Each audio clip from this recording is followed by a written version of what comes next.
Picture a 22-year-old billionaire heir in a Soho alley at 1 in the morning. He's just ditched his security detail, again, because getting chased is the only kind of attention he knows how to earn. Two men step out of the dark. They know his name.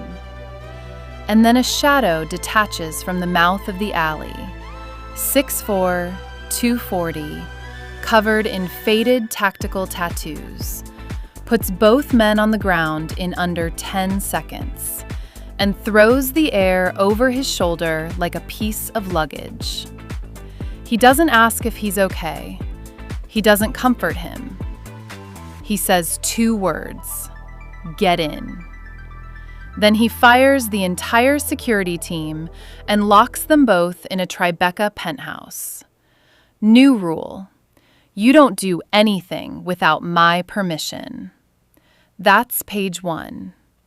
This is Close Protection by Jace Wilder. Bodyguard romance, age gap, Brat meets wall, extremely explicit. And the wall does not move. Chapter 1. The Extraction. Chapter 1. The Extraction. The trick to ditching a two-man security detail is embarrassingly simple. You just have to want freedom more than they want their paychecks. And let me tell you, nobody on this earth wants anything the way I want out of this fucking bubble. The club is called Purgatory, which feels a little on the nose, but the Lower East Side has never been known for subtlety.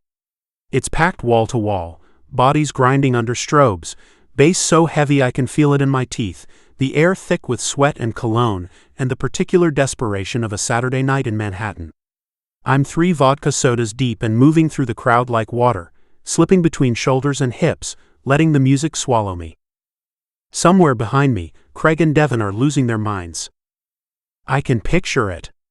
Craig checking his phone, scanning the crowd, that vein in his forehead starting to pulse.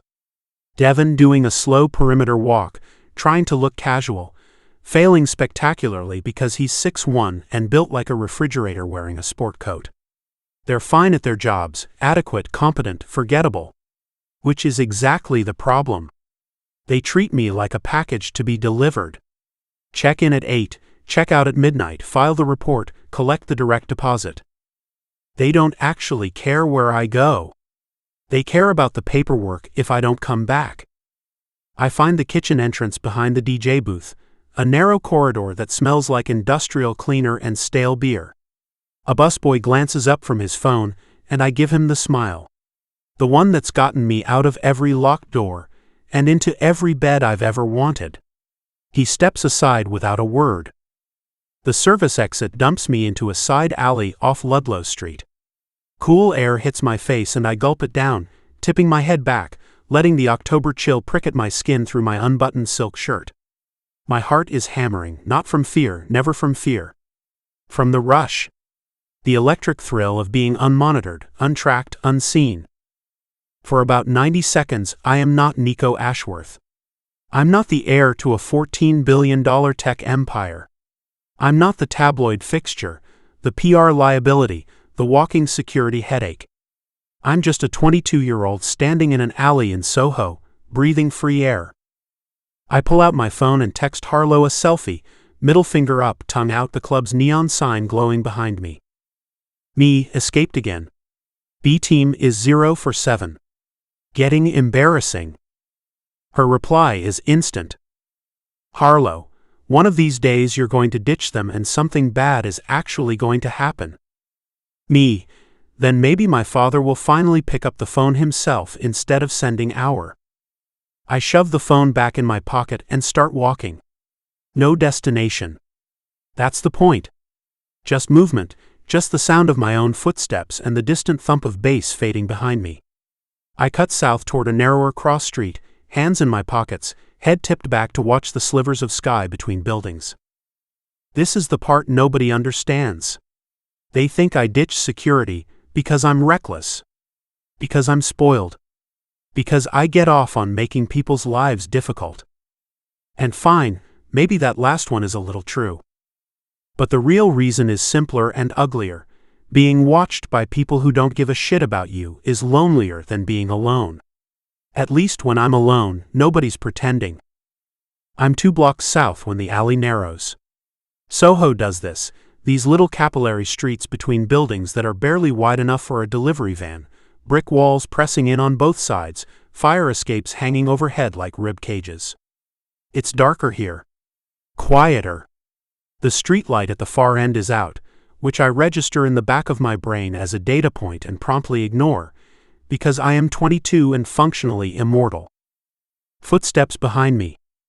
I don't turn around. This is New York. People walk behind other people. It's not, Nico Ashworth. I stop. It's not a question. It's a statement, spoken in a flat nasal voice that doesn't belong to anyone I know. I turn around slowly, and there are 2 of them. They're standing about 15 feet back, close enough to reach me, far enough that they've been following for a while. Both male, both mid-30s, both with the kind of nondescript faces that security cameras struggle to render. One is stocky with a shaved head. The other is taller, thinner, with pale eyes that catch what little light is left in the alley. Neither of them is smiling. "Can I help you?" I ask, and I'm proud of how steady my voice comes out. My mother always said I had excellent manners under pressure. Of course, she was talking about charity dinners, not this. "You can come with us," the stocky one says. Quietly. The vodka evaporates from my bloodstream in about half a second. Sobriety hits me like a cold shower. Suddenly I can feel everything. The brick wall behind me. The narrowness of the alley. The complete screaming absence of Craig and Devon and their boring sport coats and their boring beautiful functional presence. I'm good actually.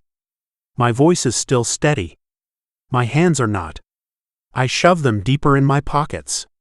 I've got an Uber coming. Rain check? The tall one moves. Not toward me, to the side, cutting off the angle to the street. Professional. Practiced. This isn't improvised. "Your father owes a debt," the stocky one says. "You're the collateral."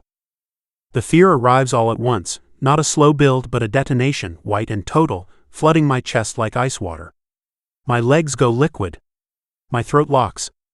Every bratty, reckless cell in my body that spent the last 2 years treating security like a game is now screaming a single, unified message. "You stupid, stupid boy." The stocky one reaches for my arm and I flinch backward, my shoulder blades hitting brick. "Don't fucking touch me." "Make this easy," the tall one says, and his hand closes around my bicep like a vice, and I open my mouth to scream. A shadow detaches from the mouth of the alley. That's the only way I can describe it. One moment there's nothing, just the dark wedge where the alley meets the street. The next, something moves within it. Something very large, very fast, and very, very quiet. The tall one sees it first. His grip on my arm loosens as his body pivots, instinct outrunning thought. He gets about halfway through the turn, before a hand the size of a dinner plate wraps around his throat and lifts. Not a metaphor. Not hyperbole. The man's feet leave the ground. He makes a wet, choked sound, fingers clawing at the hand on his neck, and then he's airborne, thrown sideways into the brick wall with a crack that echoes off every surface. He crumples like a paper doll, and doesn't get up. 4 seconds. Maybe less. The stocky one is faster, or maybe just more desperate. He lunges forward, reaching under his jacket, and there's a flash of metal that turns my stomach to water. The shadow moves again. A controlled explosion of motion, no wasted energy, no dramatics. One hand catches the stocky one's wrist and twists. The knife clatters to the cobblestones. The other hand drives a precise, devastating strike to his solar plexus that folds him in half. A knee comes up. Meets his face on the way down. He hits the ground hard enough to bounce and stays there, groaning. Silence. Or not silence, the distant thud of the club, the hum of traffic, the sound of my own breathing ragged and too fast in my ears. But silence in the alley, where 2 men who were about to take me somewhere terrible are now decorating the ground like broken furniture. The shadow steps forward into the thin light leaking from a window above, and I see him for the first time. He's enormous. There's no other word for it. 6'4" at least, with the kind of mass that doesn't come from a gym. It comes from years of doing terrible things in difficult terrain. Broad shoulders straining a black jacket. Thick neck. Hands that just disassembled 2 armed men in under 10 seconds, and don't appear to have noticed the effort. Dark hair buzzed short at the sides. A scar bisecting his left eyebrow. Another curving along his jaw. And eyes dark flat assessing, that sweep the alley, check both men on the ground, confirm they're staying down, and then land on me with the warmth and tenderness of a targeting laser. I know who he is.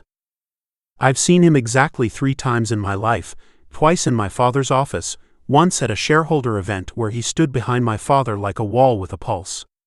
Declan Shaw. Head of security for Ashworth Global. The man my father keeps on retainer for the things that actually matter, which, historically, has not included me. He doesn't ask if I'm okay. He doesn't offer comfort or reassurance or any of the post-crisis platitudes I might expect from a normal human being. He looks down at me, and it is down because even at 5'9" I feel about 3 inches tall under that stare, and his jaw tightens so hard I can see the muscle jump beneath the scar. Get in the car. His voice is low. Not loud, the opposite of loud. A rumble that seems to originate somewhere around his sternum, and arrive at my ears like a physical weight. Terrifyingly calm. What who? There's a black Suburban at the end of this alley. You're going to walk to it. You're going to get in the back seat, and you're going to sit there quietly while I clean this up. Do you understand me? You can't just? He steps forward. 1 step. That's all it takes. Suddenly he's close enough that I have to tilt my head back to meet his eyes, close enough that I can smell him. Not cologne. Something simpler, rar. Soap? Metal. The faintest trace of gunpowder. And underneath all of it, something warm and dangerous that my hindbrain catalogs before my conscious mind can stop it. I wasn't asking. My mouth opens. Closes. Opens again. Nothing comes out. The part of me that argues with everyone about everything, the part that has turned defiance into an art form and insubordination into a lifestyle, takes one look at Declan Shaw and goes very, very quiet. I turn around and walk to the car. I make it about 6 steps before the adrenaline catches up with me, and my legs buckle. He's there before my knees hit concrete. One arm hooks around my waist and hauls me upright like I weigh nothing, which, relative to him, might actually be true. I'm suddenly pressed against his side, my face approximately level with his collarbone, his arm a steel band around my ribs. I can walk, I manage. Clearly not. It's the vodka. It's the adrenaline dump. It'll pass in 90 seconds. Move your feet. He half carries me to the Suburban. Opens the rear door with one hand, the other still clamped around my waist. I should climb in.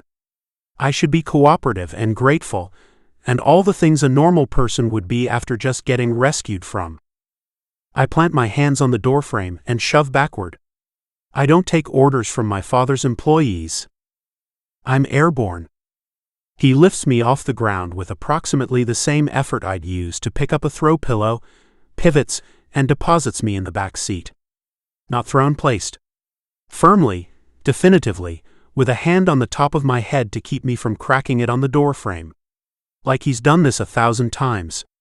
Like incooperative principles are a weather pattern he's learned to dress for. I scramble upright, face burning, heart slamming. What the fuck? He gets in beside me and pulls the door shut. The interior goes dark except for the amber glow of streetlights filtering through tinted glass. He's taking up approximately 2/3 of the back seat. His knee is an inch from mine. I press myself against the far door and stare at him. He doesn't look at me. Touches his ear, an earpiece I hadn't noticed. Package secured. His voice is even. Measured. Like he's reporting the weather. 2 hostiles down in the alley south of Ludlow. Send a team for containment, and have NYPD route a unit. We're going dark. He taps the partition and the driver pulls out. Smooth fast, already merging into late-night traffic. Planned. This was all planned, the vehicle, the route, the intercept. He knew where I was before I knew where I was. How did you find me? I ask. Nothing. I ditched the B team 40 minutes ago. There's no way they didn't. The first voluntary information is offered. I tracked you independently. Why? Now he looks at me. Those dark eyes unreadable, assessing. Like he's running calculations about how much I need to know, and arriving at a number very close to 0. Because someone has to.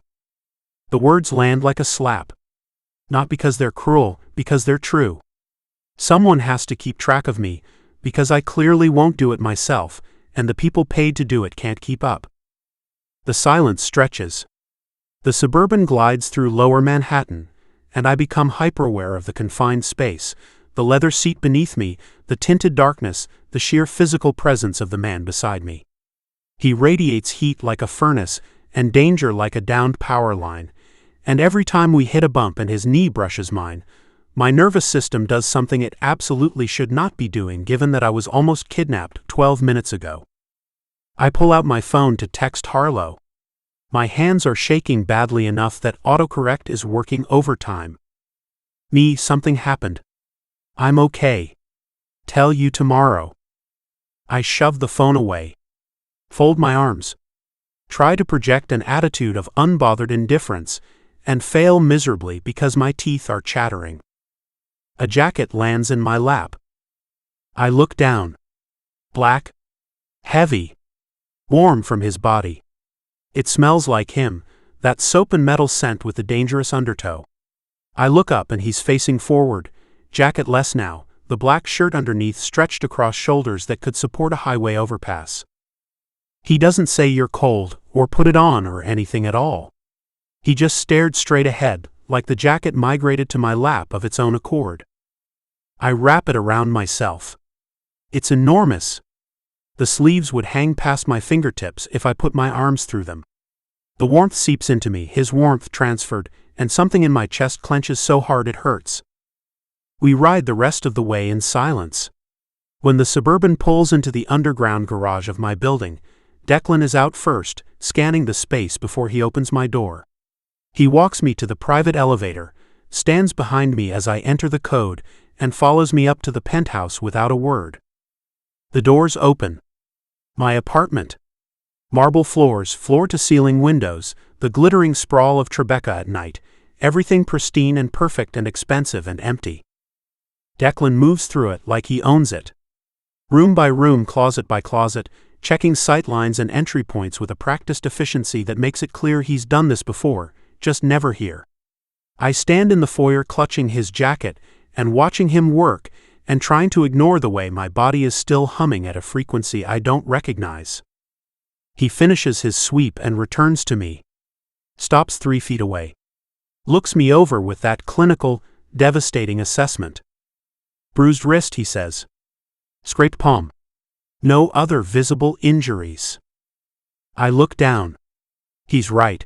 There's a red ring around my left wrist where the tall one grabbed me, and the heel of my right hand is raw from the brick wall. I hadn't felt either one until now. I'm fine, I say. He doesn't agree or disagree. He just stands there, a monument to controlled lethality, and looks at me with those flat, dark eyes until I feel about 6 years old. Your B team is fired, he says. Effective now. I'm taking over your detail personally, until I assess the threat level and rebuild the rotation. You can't just? I can.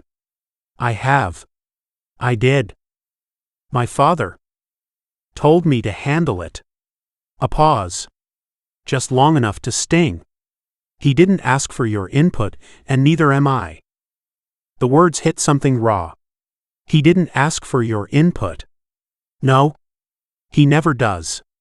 Victor Ashworth has been making decisions about my life from a different time zone for as long as I can remember, and the fact that Declan just confirmed it so casually, like it's obvious, like everyone knows Nico Ashworth doesn't get a vote in his own existence, makes my eyes burn in a way I will absolutely not acknowledge. I pull his jacket tighter around my shoulders. Fine. Are we done? Something flickers across his face. Too fast to read. Then it's gone, replaced by that granite composure. We're done for tonight. I'll be in the guest suite. Don't leave the apartment.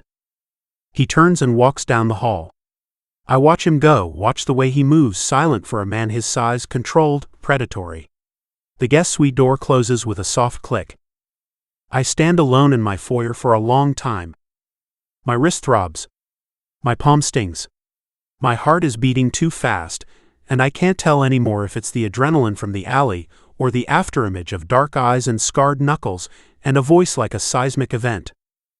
I bring his jacket to my face. Breathe in.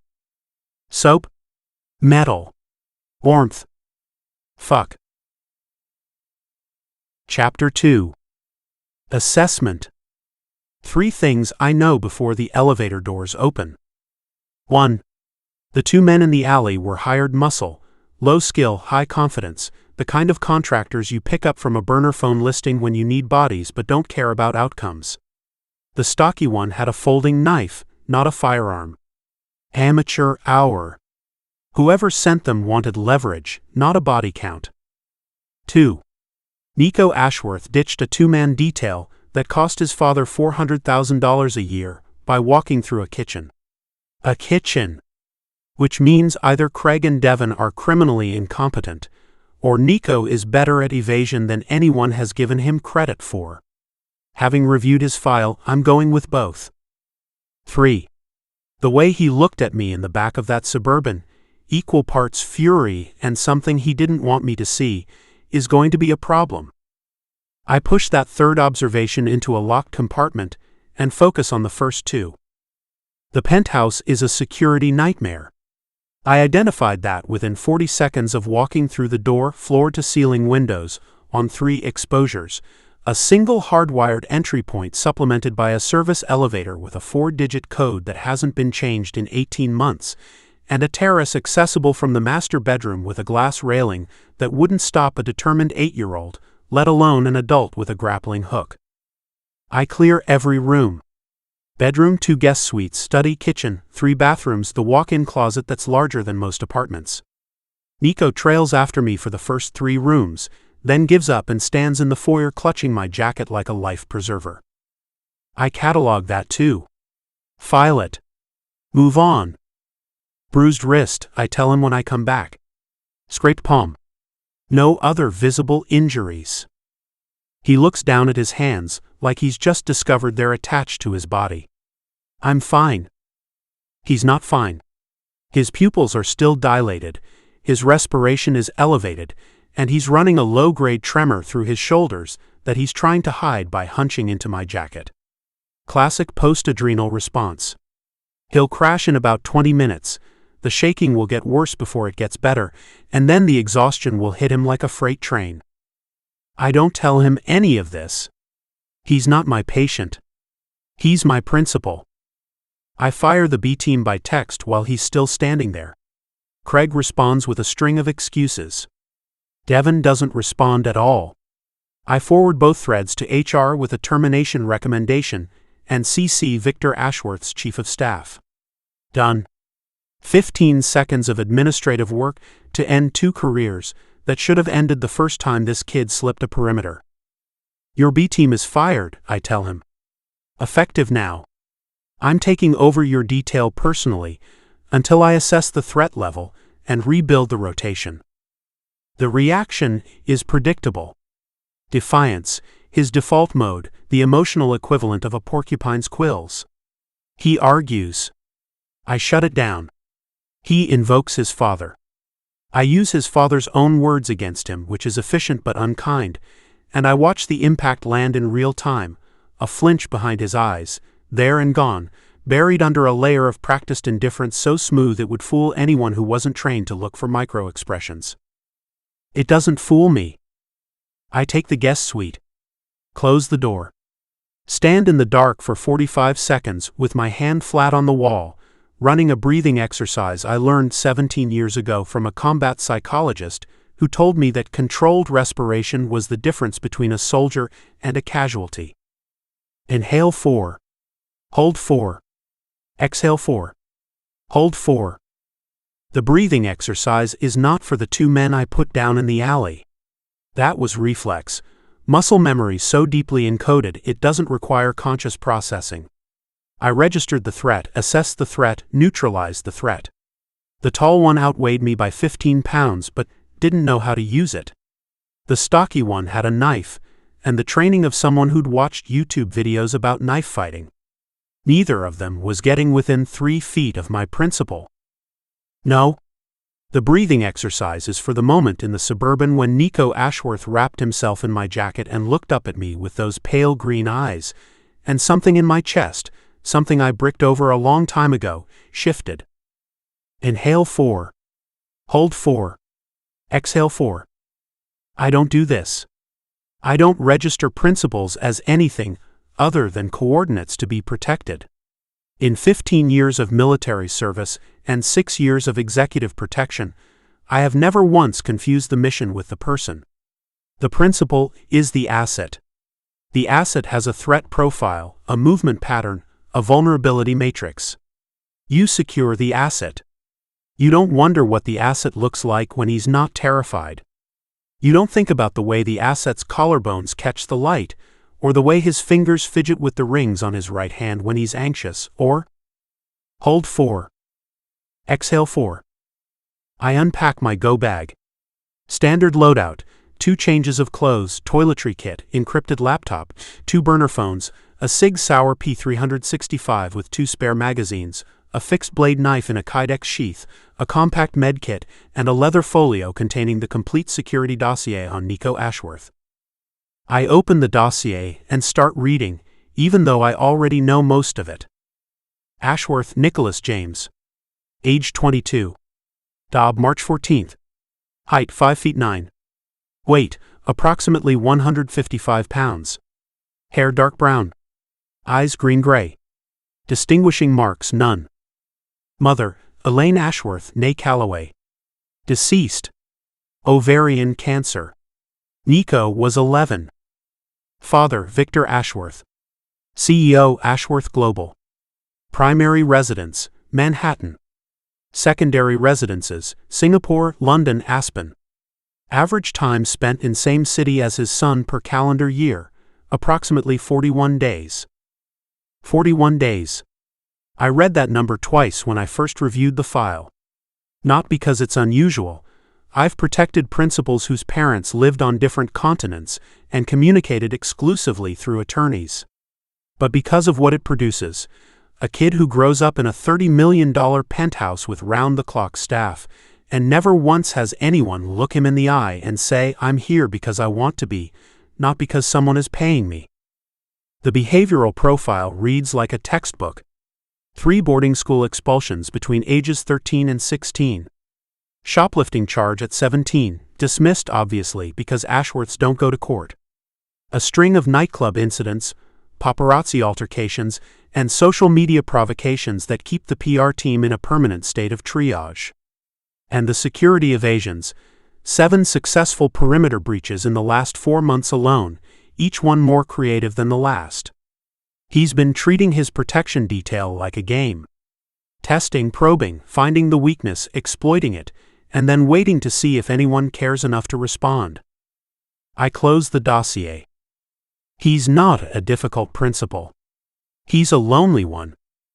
And that distinction is going to make my job significantly harder. I sleep 3 hours, a combat nap efficient and dreamless, the alarm set to cycle me through 1 full REM stage before pulling me back. At 0500 I'm up, dressed and running a perimeter check of the building's exterior camera feeds from my laptop. The 2 men from the alley are in NYPD custody. Marcus texted overnight with preliminary intel. The stocky one is talking, the tall one has a concussion and isn't talking to anyone. The shell company that paid them traces through 2 layers of intermediary to a corporate entity registered in Delaware. The trail is still warm. Marcus is pulling threads. I forward the intel to Victor Ashworth's chief of staff with a recommendation for a full threat reassessment and a note that I'll be personally running Nico's detail until further notice. The chief of staff responds within 4 minutes. Mr. Ashworth is in transit from Singapore. He asks that you handle the situation at your discretion. He'll call Nicholas tomorrow. Tomorrow. His son was almost kidnapped and he'll call tomorrow. I set my phone down carefully. Control the impulse to put it through the wall. That's not my business. Victor Ashworth's parenting is not a variable I can influence, and emotional responses to factors outside my operational scope are a waste of energy. I pull up the penthouse's internal camera feeds and do a systems audit. The existing setup is inadequate. 3 cameras covering the lobby, elevator, and main corridor, all running on outdated firmware with no motion-triggered alerts. The apartment itself has no internal monitoring. No panic buttons. No biometric locks. The door code is 4 digits, and based on the building manager's records, has been 0314 since Nico moved in. His birthday. Of course. I draft a security upgrade proposal. New cameras on all access points, biometric entry to the apartment and elevator, motion sensors on the terrace, a hardline panic system wired to my phone and Marcus's. Total cost is significant. Victor will approve it without reading it, because that's what Victor does, throws money at problems instead of attention. At 0630 I make coffee. The kitchen is a monument to expensive neglect, a 6-burner wolf range that's never been used, a sub-zero refrigerator containing 3 bottles of champagne, a carton of oat milk, and what appears to be a 2-week-old container of pad thai. The coffee setup at least is functional, a Breville Oracle that probably cost more than my first car. I make 2 cups. Black for me. I don't know how he takes his. I stand in the kitchen with both mugs and wait. At 0718, a door opens down the hall. Bare feet on marble. The shuffle of someone who slept badly and woke worse. Nico rounds the corner into the kitchen and stops when he sees me. He looks like hell. Dark circles under his eyes. Hair matted on one side, wild on the other. He's wearing an oversized t-shirt that hangs off one shoulder, faded, soft, clearly slept in, and a pair of boxer briefs that I do not look at. His wrist has purpled overnight, a bracelet of bruises where the tall one grabbed him. Without the armor, the designer clothes, the smirk, the weaponized confidence, he looks exactly his age. 22. Young. The kind of young that makes the back of my neck prickle with something I refuse to classify. Morning. His voice is rough. He's eyeing me like I might be a hallucination. Coffee. I set the second mug on the counter. I don't know how you take it. He stares at the mug. Then at me. Then back at the mug. Something complicated moves across his face, a small, involuntary softening, like a door cracking open before it slams shut again. 2 sugars, he says. And oat milk. If you're offering. I make the adjustments. Slide the mug across the counter. He wraps both hands around it and drinks with his eyes closed, and for about 15 seconds the penthouse is almost peaceful. Then the mask comes back. I can see it happen in real time, the squared shoulders, the lifted chin, the smirk sliding into place like a visor lowering. He leans against the counter, crosses his ankles, and gives me a look calibrated to provoke. So? You live here now. Temporarily. And I'm what, under house arrest? You're under protective observation while I assess an active threat. That sounds like house arrest with a PR team. Call it whatever you want. The result is the same. You don't leave this apartment without me. His jaw tightens. The smirk stays, but it hardens at the edges. For how long? Until I determine it's safe. And who determines when it's safe? You? Yes. That's convenient. It's protocol. He sets his coffee down. Straightens up. The full weight of his attention focuses on me, and I understand suddenly how he's been slipping security details for months. Because when Nico Ashworth decides to focus on you, the rest of the world goes blurry. Those green eyes are a precision instrument, sharp, searching, designed to find the crack and pry it open.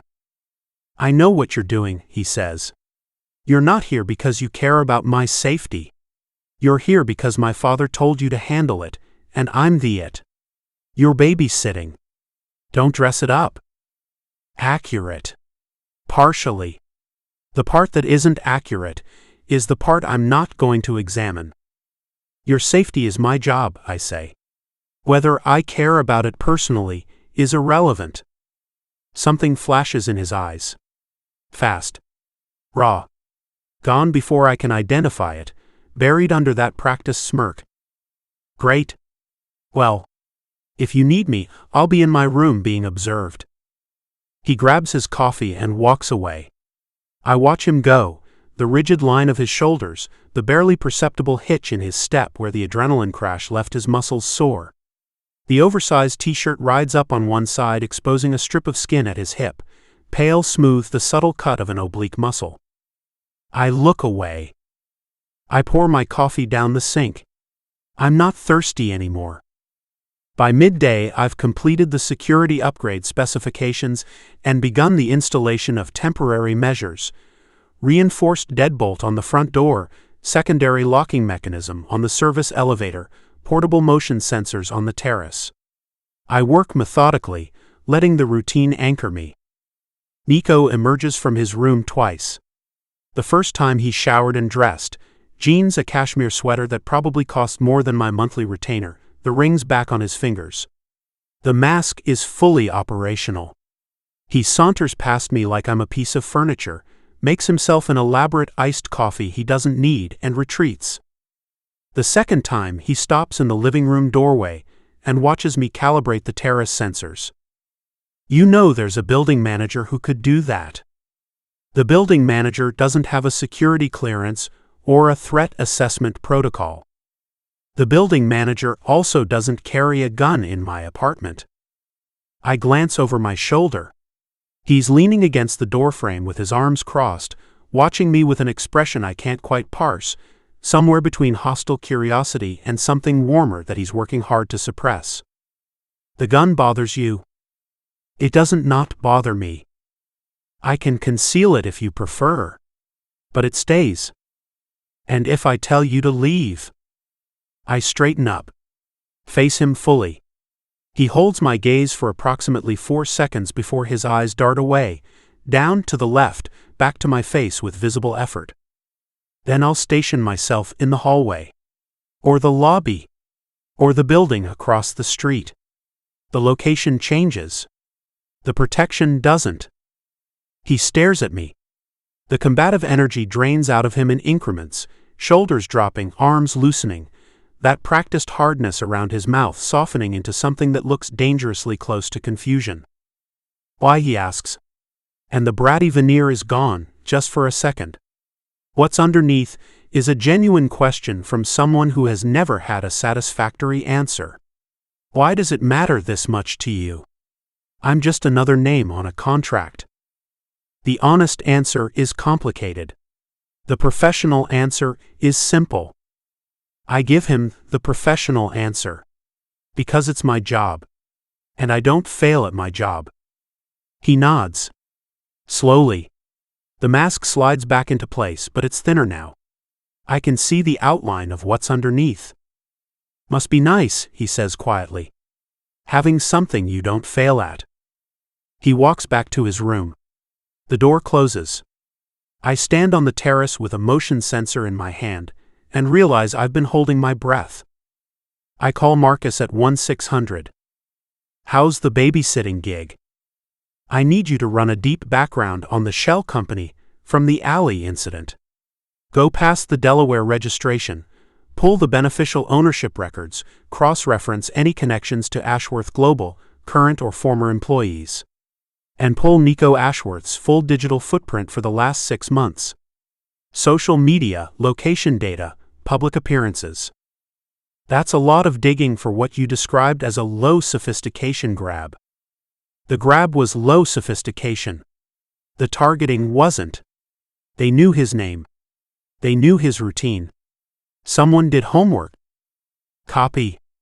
I'll have something by morning. A pause. Then, because Marcus Webb has known me for 14 years and can hear a millimeter of deviation in my vocal patterns, you sound weird. I'm fine.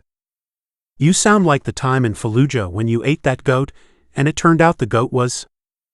I said I'm fine, Marcus. Right? Sure. You're locked in a penthouse with a billionaire pretty boy who's famous for being a pain in the ass, and you're fine. Totally normal Tuesday. It's Saturday. That doesn't help your case. Another pause. Deck, seriously. You good? I consider the question with more attention than it probably warrants. Am I good? I'm operating within normal parameters. Threat level is elevated but manageable. The principal is secure. The investigation is progressing. Everything is by the book. Except for the part where I can't stop cataloging the way his eyes change color in different light, green in the morning, gray at midday, something almost translucent when he's scared. Except for the part where I heard him on the phone with someone last night through the guest suite wall, his voice small and shaky, saying something happened with a vulnerability he'd never let me see to my face. Except for the part where he wrapped himself in my jacket like it was the only safe thing in the car, and I wanted to. I'm fine, I tell Marcus. Send the intel when you have it. I hang up before he can ask anything else. At 2200, I do a final sweep of the apartment. Cameras operational, sensors active, door secured. The city glitters through the windows, endless, indifferent, full of people who want things from Nico Ashworth and people who want to do things to Nico Ashworth, and the margin between those two categories is thinner than anyone in this building seems to understand. His bedroom door is closed. No light underneath. He went to bed an hour ago. I heard the water run, the mattress creak, the long silence of someone lying in the dark staring at the ceiling. I pause outside his door. 1 second. 2. This is a protective detail. I have run dozens of them. The procedure is clear. Secure the perimeter, monitor the threat, maintain professional distance. The principal is not a person to me. The principal is a set of coordinates and a heartbeat. I keep the coordinates fixed and the heartbeat going. That's all. That's all. I go to the guest suite. Lie down fully dressed because that's how I sleep on an active detail. Boots on, weapon in reach, ready to move in under 3 seconds. The pillow smells like fabric softener. The sheets are a thread count I've never experienced. The room is silent, except for the climate system and the distant muffled sound of the city. I close my eyes and see green. Not the green of a night scope or a targeting display or a jungle canopy. A different green. Pale. Almost gray. Wide with fear in an alley, narrowed with defiance in a kitchen, soft and unguarded for 15 seconds over a cup of coffee before the walls went back up. I open my eyes. Stare at the ceiling. Inhale 4. Hold 4. Exhale 4. Hold 4. It doesn't work. Chapter 3. Lockdown. Day 3 of my imprisonment, and I'm running out of ways to be an asshole. Not for lack of trying. I've been throwing everything in my arsenal at Declan Shaw since he installed himself in my guest suite like a human security system, and the man is fucking bulletproof. Which, given his background, might be literal. I've tried charm. Sweet, dimpled, full wattage charm, the kind that has gotten me out of speeding tickets and into VIP rooms since I was 17. I leaned against the kitchen counter yesterday morning in my favorite silk robe, the emerald one that makes my eyes look like sea glass, and asked in my most reasonable voice if maybe I could just pop out for an hour. Just 1 hour. A coffee. A walk. Some air that hasn't been recycled through a $50,000 HVAC system. He didn't look up from his laptop. No. I'll bring you back a croissant. No. 2 croissants. The good ones from that place on? No. 3 no's in the same flat, unbothered baritone. Like I was a notification he'd already dismissed. I could have been naked. I could have been on fire. I genuinely believe the response would have been identical. I've tried manipulation. Called Victor's chief of staff and implied that the new head of my security detail was being overly restrictive and potentially violating my civil liberties. The chief of staff called Declan. Declan listened to whatever was said, responded with "noted," and hung up. Nothing changed. When I asked what Victor's office had to say, Declan looked at me with those flat, unreadable eyes and said, "Your father asked me to use my discretion. I'm using it." I've tried rage. That one is harder to talk about. It happened yesterday afternoon, around the 48-hour mark, when the walls of this penthouse started closing in and my skin felt 2 sizes too small, and I couldn't sit still, couldn't focus, couldn't breathe without feeling like the air was being rationed. I'd been pacing the living room, back and forth, a caged animal wearing $400 lounge pants, and Declan was at the dining table doing whatever he does on that encrypted laptop, completely ignoring me. "This is insane," I said. "Nothing. You can't keep me here. I'm not a prisoner. Nothing.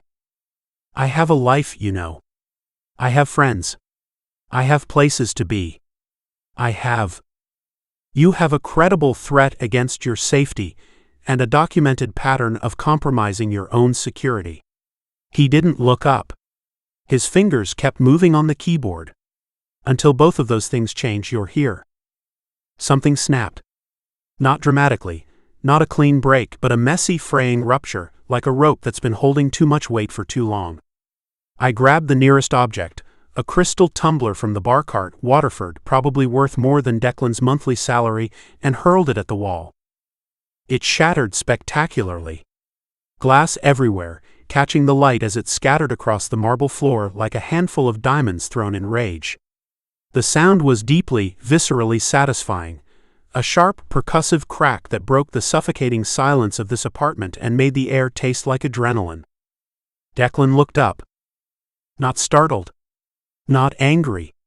Just looked up. Those dark eyes tracking from the glittering debris on the floor to me, standing in the middle of the living room with my chest heaving and my hands balled into fists and my face doing something I couldn't control. He studied me for 3 seconds. The longest 3 seconds of my life. "Then you're cleaning that up." That was it. No lecture. No reaction. No raised voice. Just 4 words in that low, infuriatingly calm rumble, and then he went back to his laptop.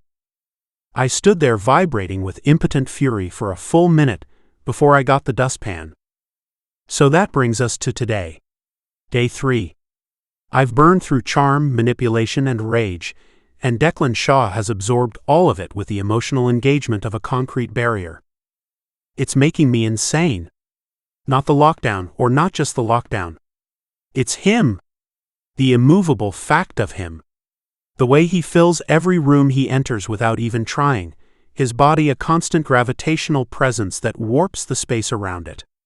The way he moves, silent, precise, every action economical, like he's been doing cost-benefit analyses on his own motor functions since birth.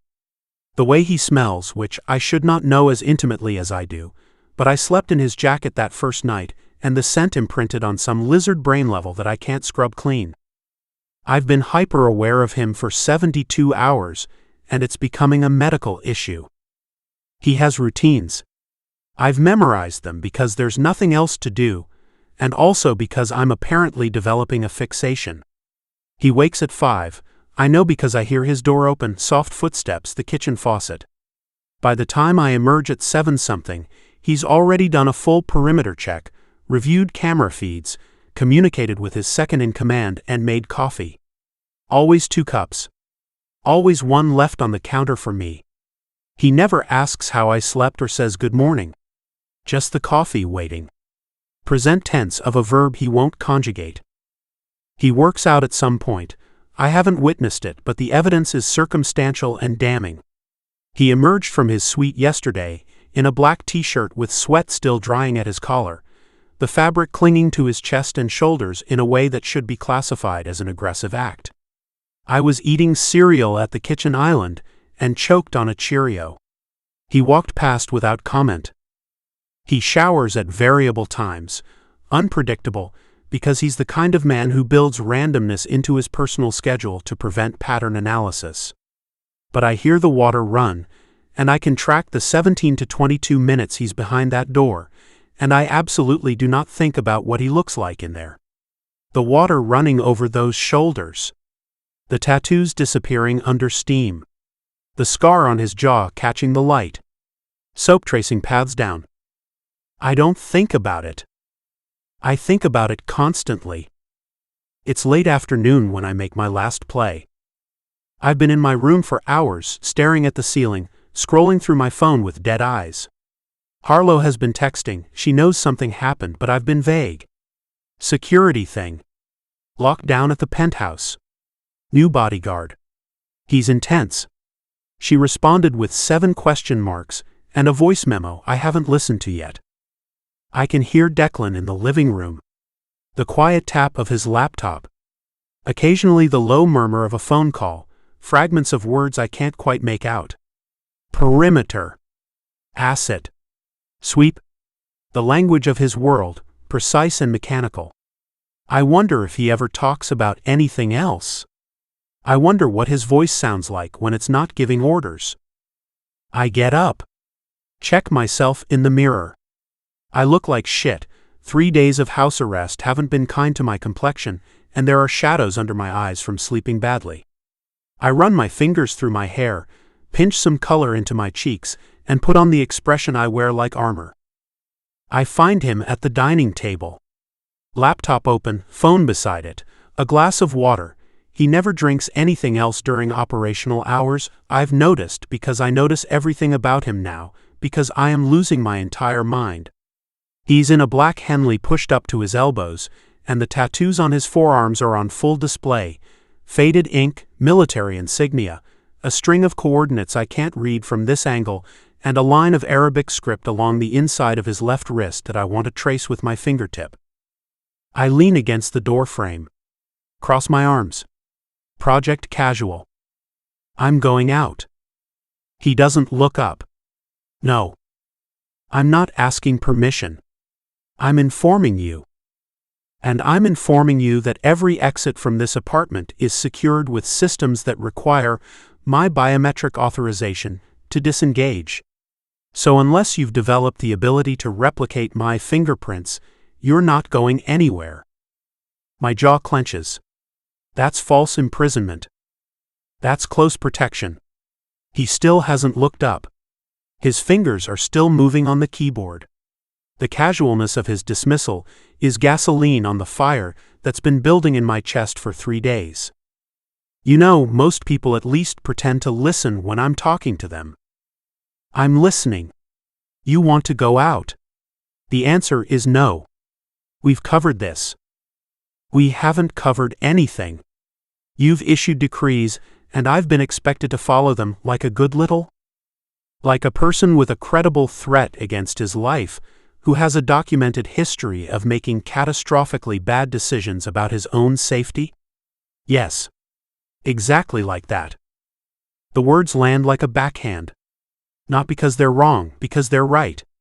Because he said them in that same even, unhurried tone he uses for everything, like my catastrophically bad decisions are just another line item in his threat assessment. I push off the doorframe and cross the room. Stupid. Reckless. Predictable. All the things he already thinks I am. I stop at the edge of the table. He's close now, close enough that I can see the silver threading through his hair at the temples, the fine lines at the corners of his eyes, the way his jaw flexes when he clenches it. Close enough to see a small scar on his knuckle that I haven't catalogued yet, and the realization that I'm maintaining an inventory of his scars should probably alarm me more than it does. Look at me. He stops typing. Looks up. And the full force of those eyes at close range is... It's a lot. It's a lot. They're so dark they're nearly black, and they don't slide over you the way most people's eyes do. They land.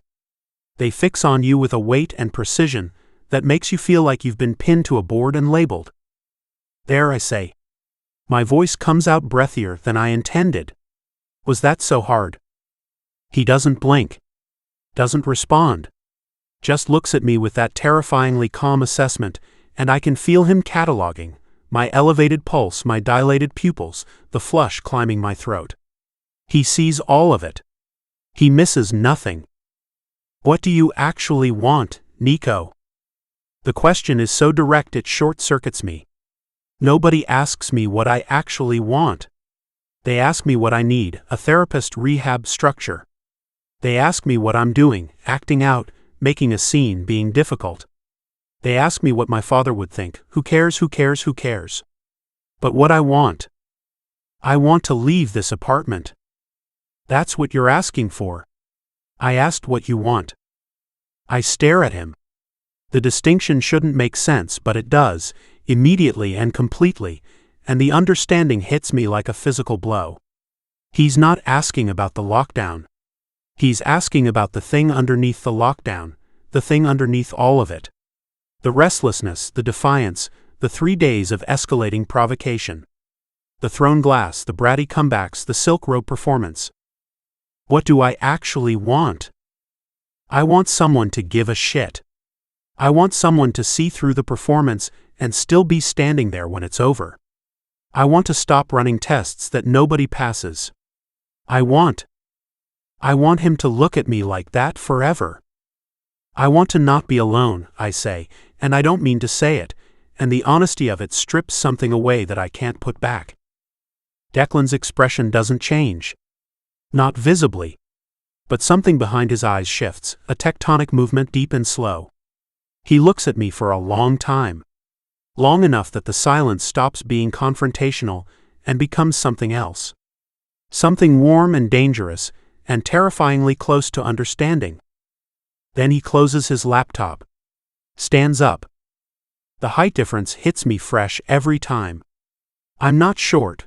5'9" is perfectly respectable, but he's got 7 inches and 85 pounds on me, and when he's standing this close I have to tilt my head back to meet his eyes, and the angle does something to my autonomic nervous system that I am not equipped to handle.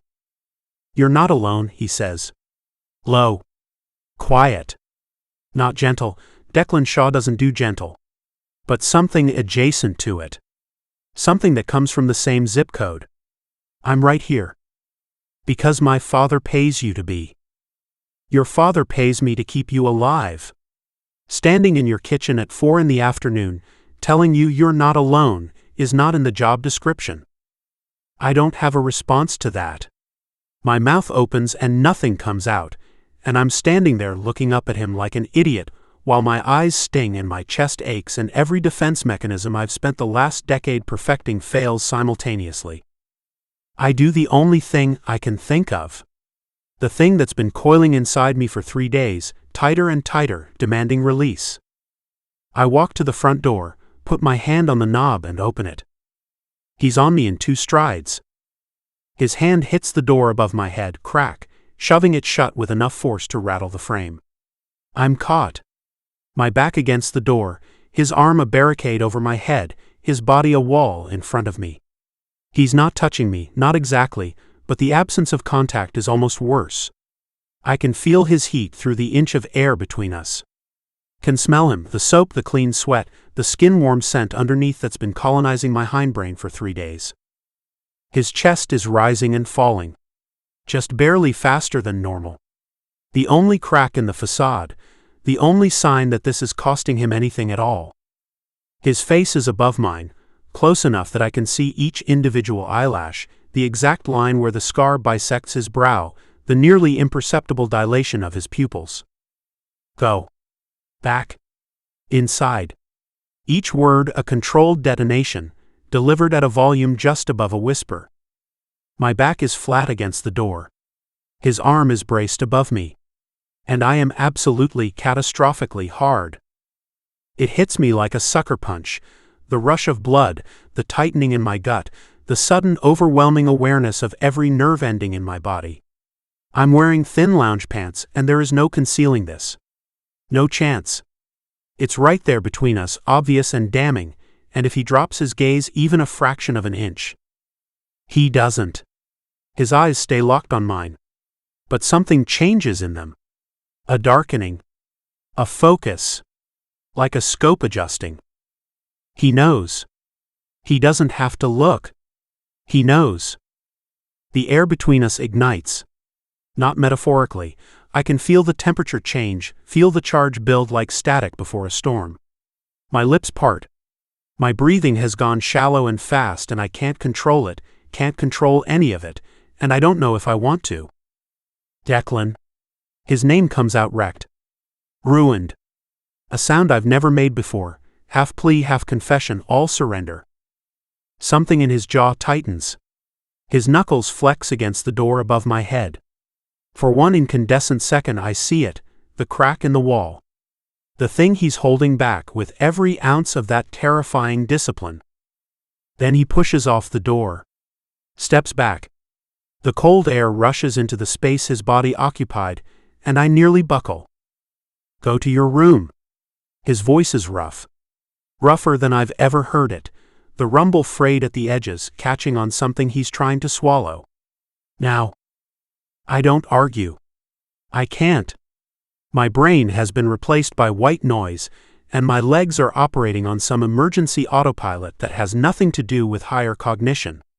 I stumble backward, turn and walk, not run, walk, because I have that much dignity left, down the hallway to my bedroom. I close the door. Lock it. Lean my forehead against it, and press both palms flat against the wood. My heart is trying to evacuate my chest. My cock is straining against my pants. My hands are shaking so badly the door rattles under my palms. I replay it. His arm above me. His body an inch away. The heat. The scent.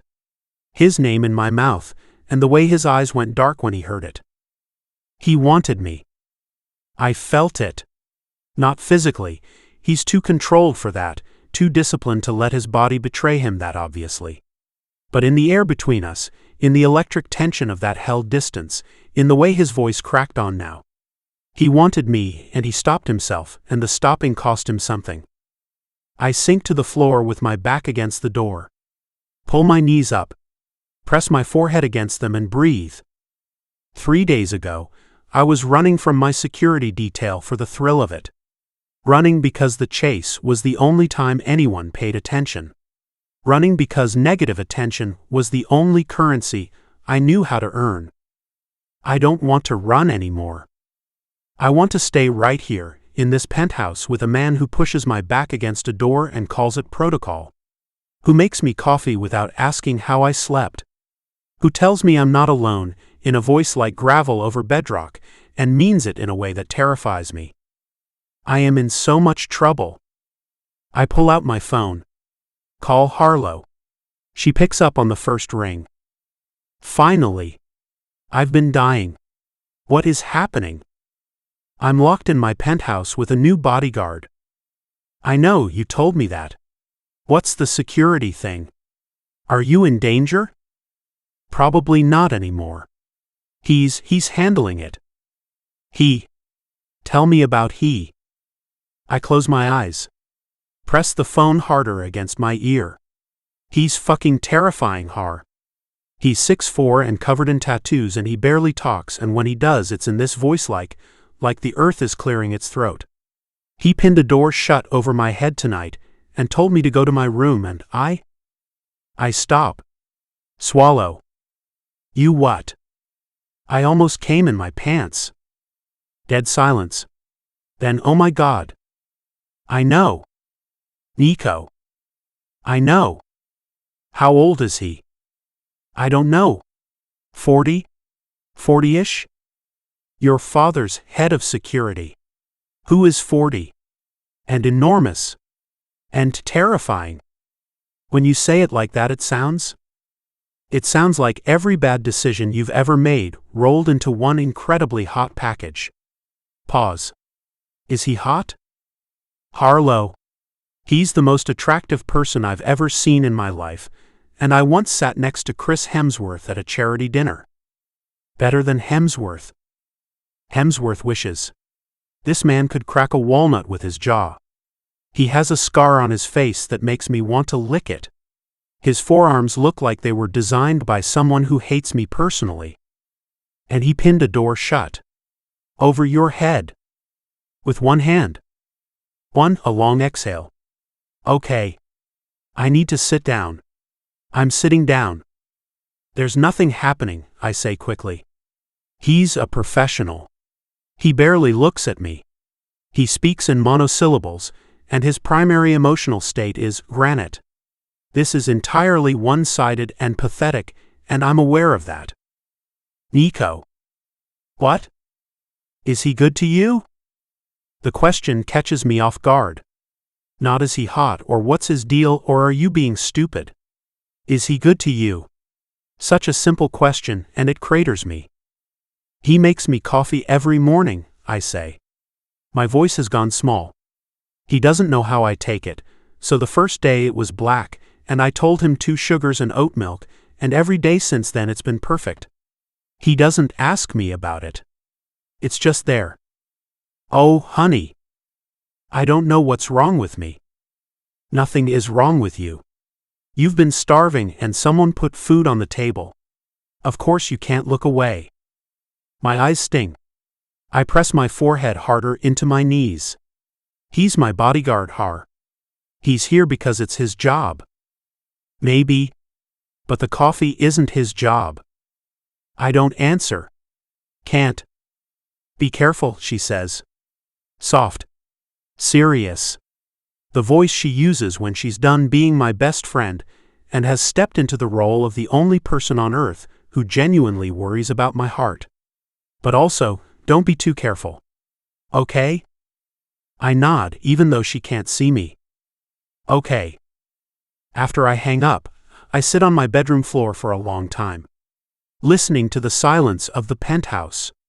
Somewhere down the hall, Declan Shaw is running his evening protocols. I can picture it, the methodical sweep, the camera checks, the quiet competence of a man who has turned discipline into a religion. I think about the crack in his voice, the way his pupils dilated, the knuckles flexing white against my door. Go to your room. Now. I press my palms against my eyes and groan. I have been locked in penthouse apartments before. I have been under protective observation before. I have been bored, furious, stir-crazy, and climbing the walls before. I have never, in 22 years of being professionally supervised, wanted to climb the person supervising me. This is new. This is terrifying. This is, if I'm being honest with myself, which I so rarely am, the first real thing I've felt in years that I didn't manufacture on purpose. Tomorrow I'm going to wake up, and there will be coffee on the counter. He'll be there, big, silent, immovable, infuriating. He'll say no to whatever I ask. He'll look at me with those dark, devastating eyes and see right through me, and I'll combust a little more, and the cycle will continue until one of us breaks. I know which one of us it'll be. It's always me. I'm the one who breaks. That's the only thing I'm good at. But standing against that door tonight, with his heat soaking through the air between us, and his voice going rough on a single syllable, for the first time, I wonder if maybe he's closer to breaking than he lets on. A girl can dream. I peel myself off the floor, brush my teeth, and get into bed. The sheets are cool. The apartment is silent. Somewhere in the guest suite, a man with scarred hands and dark eyes is running breathing exercises and pretending he doesn't feel what I felt pressed against that door. I know he is. I stare at the ceiling and think about his voice saying now, and the way it sounded like he was holding back a flood with his teeth. I don't sleep for a long time. Chapter 4. Perimeter. I have a problem. The problem is 5'9", 155 pounds, and currently asleep on my couch wearing a t-shirt with a hole in the collar and no pants. I'm standing in the kitchen at 0547, coffee in hand, reviewing the overnight camera logs on my laptop, and Nico Ashworth is curled on the living room sectional like a stray cat who wandered in and decided to stay. He's on his side, one arm tucked under his head, the other dangling off the edge, fingertips brushing the floor. His hair is a wreck, dark strands falling across his forehead, sticking up at the crown. His mouth is slightly open. One knee is drawn up, and the t-shirt has ridden to his waist, exposing the flat plane of his stomach and the sharp line of a hip bone above the waistband of his briefs. Black briefs. Calvin Klein. I note this detail with the same clinical precision I would note the make and model of a weapon, and I hate myself for it with approximately the same intensity. He wasn't here when I did my 0500 sweep, which means he came out sometime between 0500 and 0530 while I was in the shower, the 120-minute window where my situational awareness is reduced to auditory monitoring only. He found the gap in my routine and slipped through it. Even asleep, he's finding ways to breach my perimeter. I should wake him. Send him back to his room. Re-establish the boundaries that have been eroding since the moment I pinned that door shut above his head and felt his body go taut with something that had nothing to do with fear. Instead, I stand in the kitchen and drink my coffee and watch him sleep. This is the problem. Not the attraction. I've dealt with attraction before.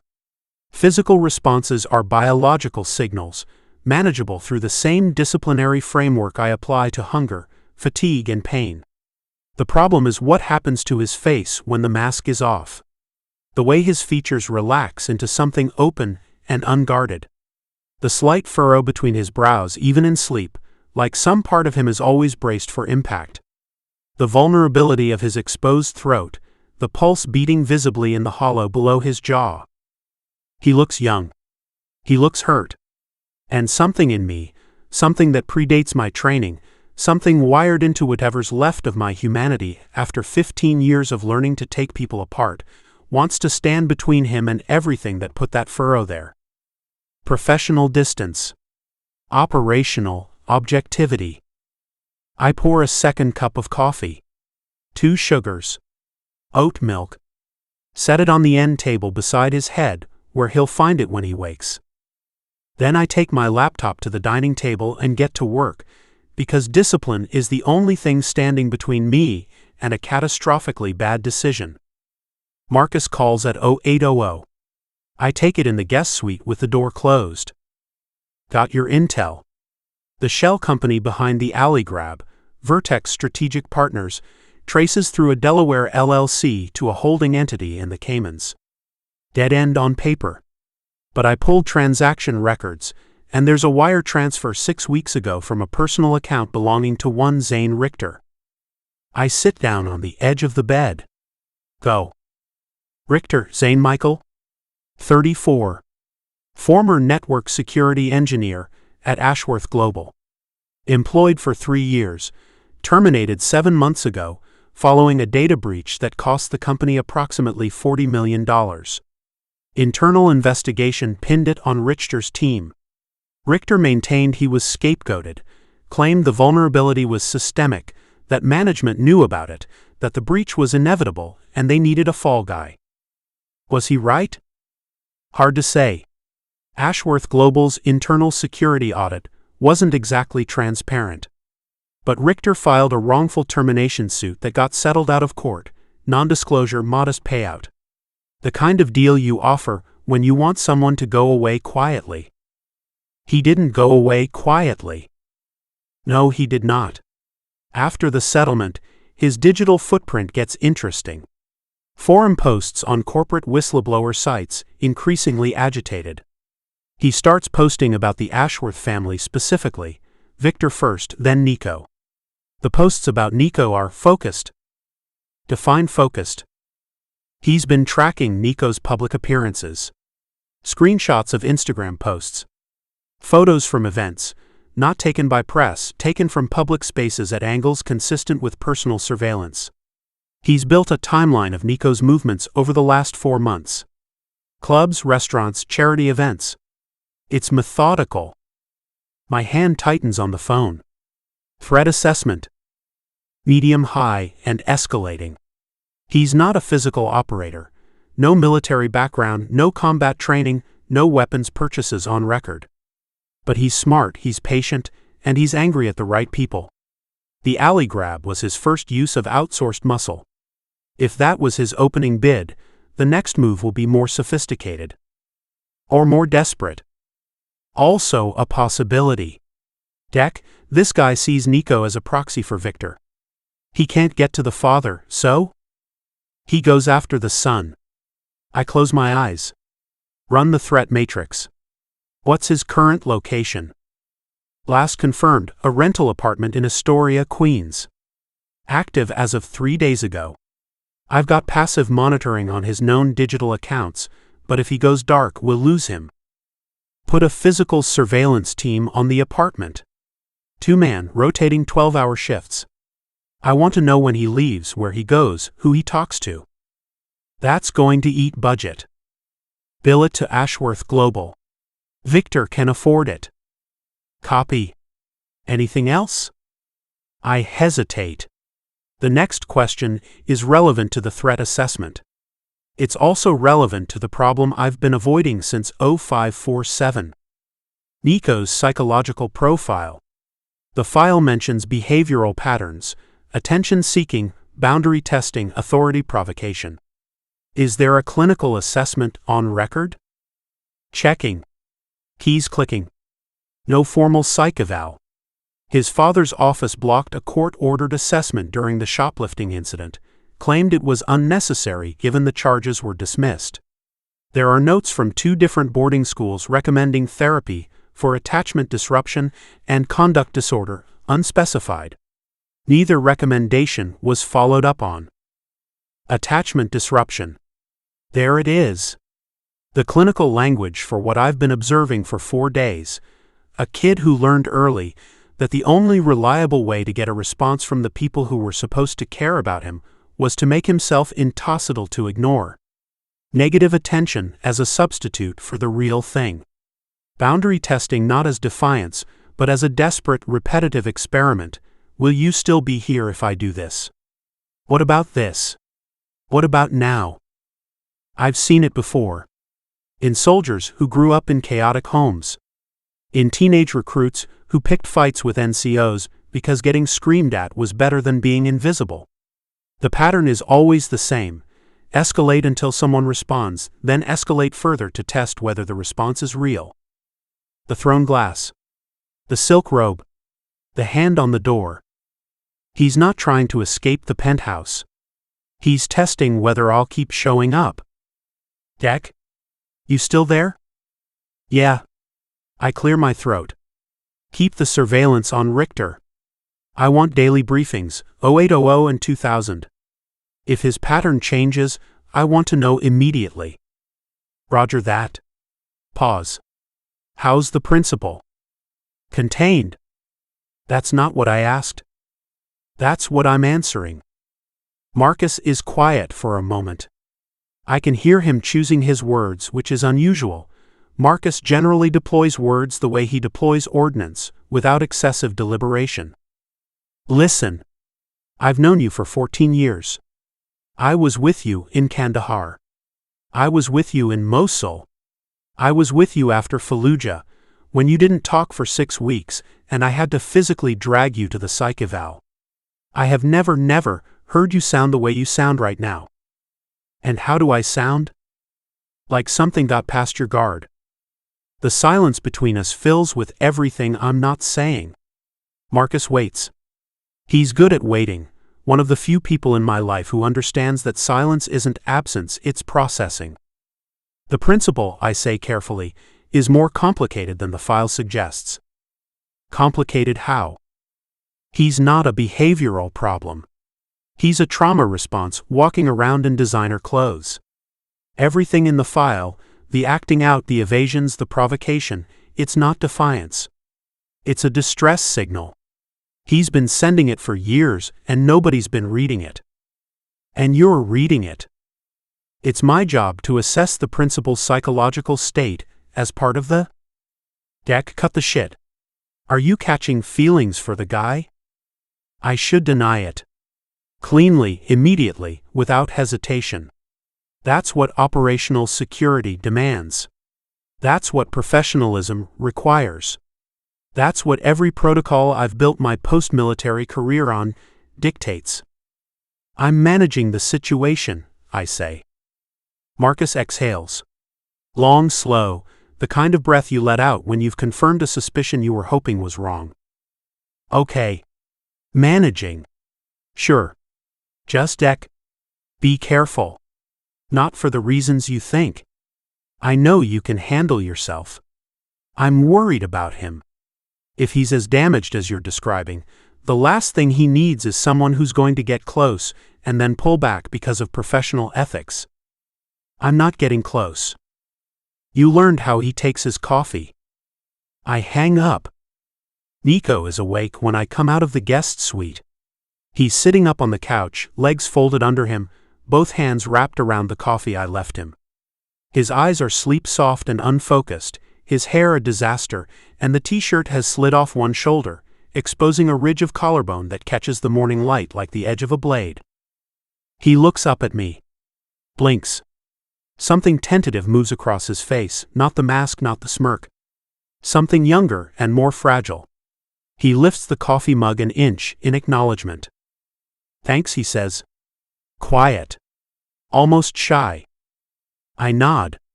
Move to the kitchen. Start the process of not looking at the exposed line of his shoulder.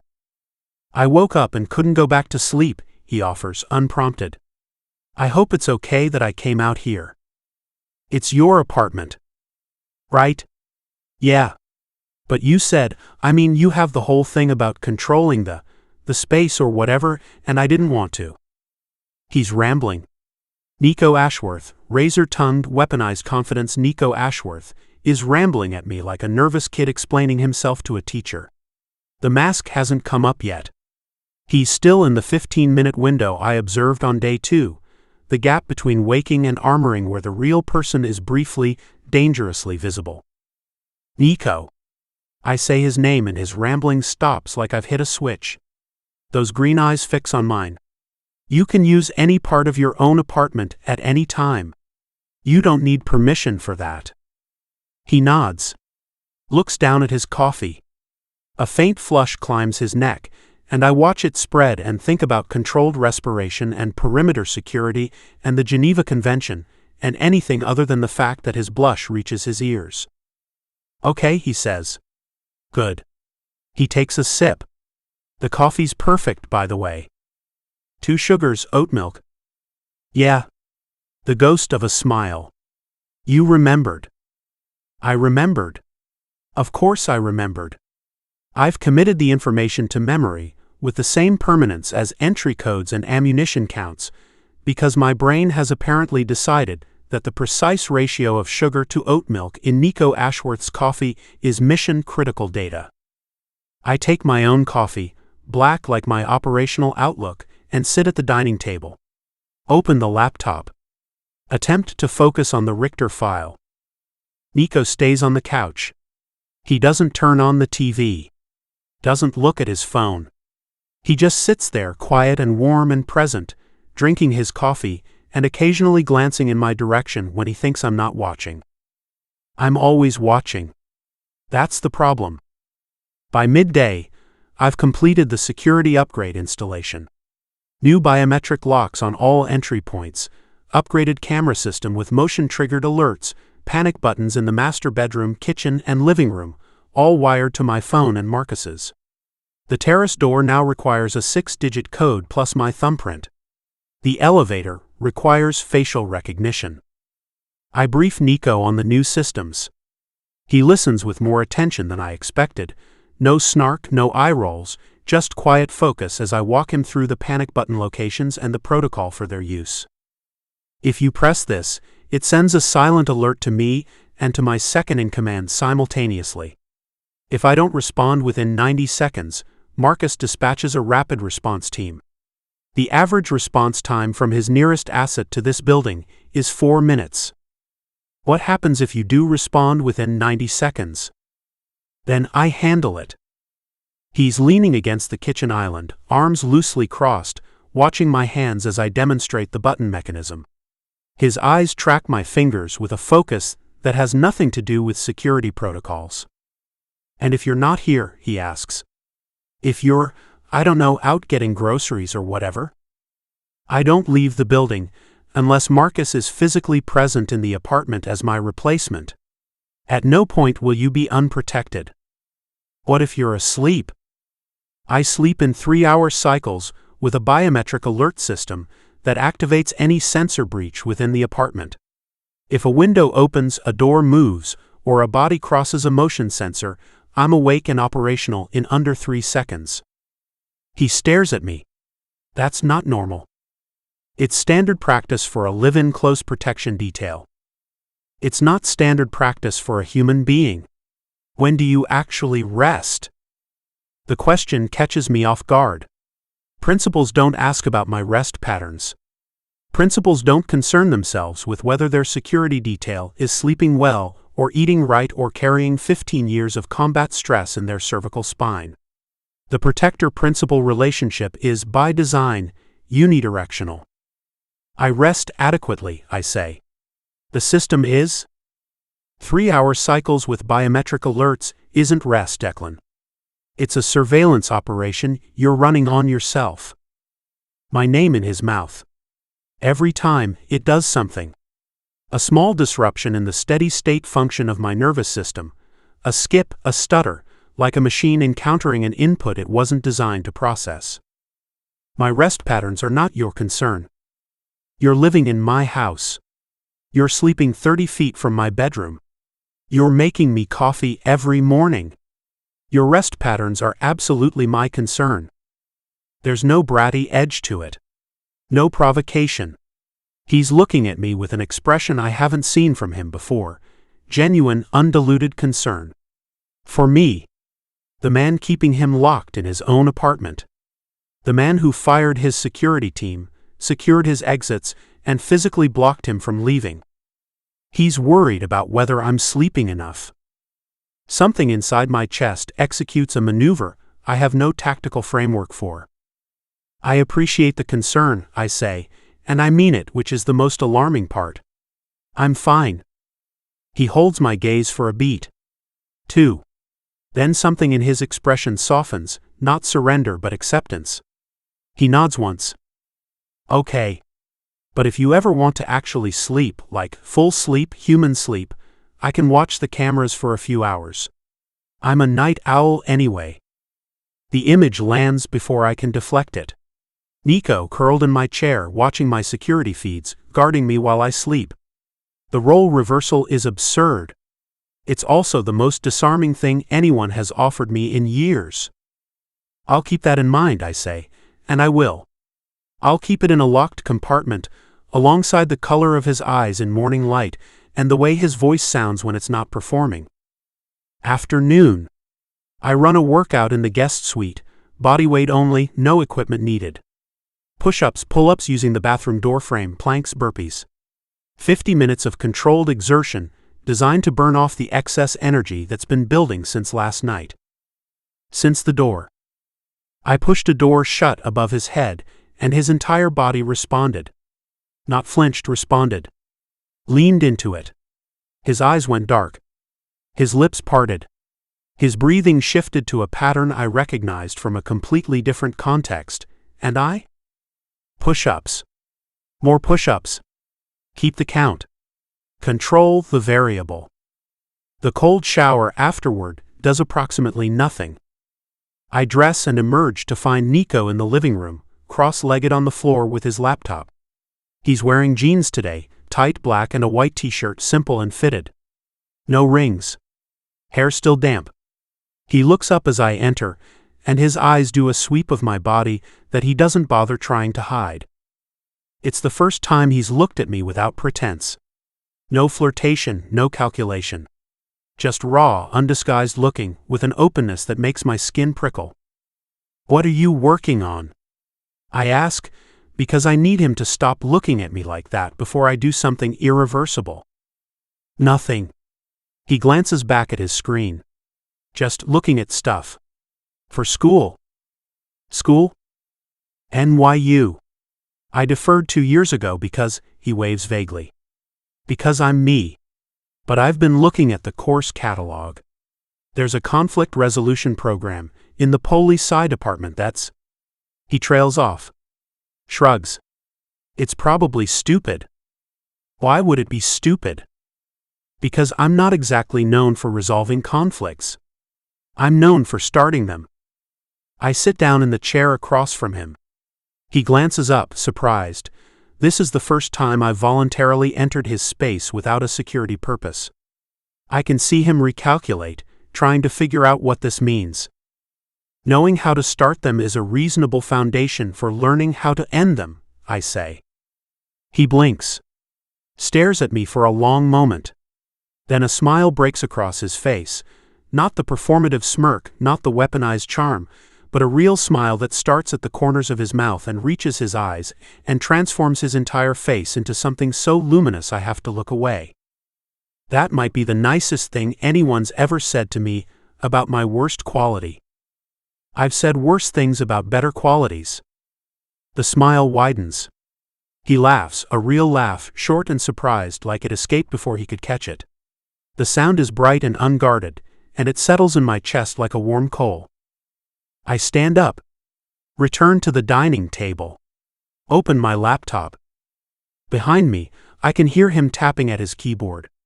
Occasionally he hums off-key, barely audible, an absent habit he doesn't seem aware of. The sound fills the apartment with something it's been missing since I arrived: life. At 2200, I run my final sweep. Cameras operational. Sensors active. All entry points secured. The city glitters beyond the windows, and the penthouse is quiet in the particular way that means its single occupant has retreated to bed. I pause outside his door. It's cracked open, not an oversight. An invitation, or at least a refusal to fully close the door between us. Through the gap I can see a slice of his room, the edge of his bed, the glow of his phone screen, the shape of him under the covers. I should close the door. Secured doors are basic protective protocol. I leave it cracked. 2 inches. Enough for sound to carry. In the guest suite, I lie down. Run my breathing exercise. Inhale 4. Hold 4. Exhale 4. Hold 4. I think about the smile. The real one. The way it rearranged his entire face, and the laugh that came after it, short, startled, genuine. Like he'd forgotten he was capable of it. I think about Marcus's words. If he's as damaged as you're describing, the last thing he needs is someone who's going to get close and then pull back. I think about the 15 years I've spent building walls, out of discipline and protocol, and the deliberate suppression of anything that could compromise operational effectiveness. The walls have served me well. They've kept me alive. They've kept other people alive. They are the reason I'm good at what I do, because I don't let the personal contaminate the professional. Because the principal is always an asset, never a person. Except that this particular asset left his door cracked open. Except that he worried about whether I sleep enough. Except that he smiled at me today, the real smile, the one that costs him something because it requires him to be honest, and the smile undid something in my chest that I'm not sure I can redo. Inhale 4. Hold 4. Exhale 4. I stare at the ceiling. Run the numbers. Calculate the risk. Here's what I know: Nico Ashworth is not a difficult principal. He's not a brat, not a liability, not a behavioral problem. He's a 22-year-old with a dead mother and an absent father who learned to weaponize chaos because it was the only tool he had. Everything he does, the provocation, the evasion, the relentless testing, is a single question asked 1,000 different ways. Will you stay? The answer from every person in his life so far has been, only if someone pays me to. And here I am. Paid to stay. Paid to protect.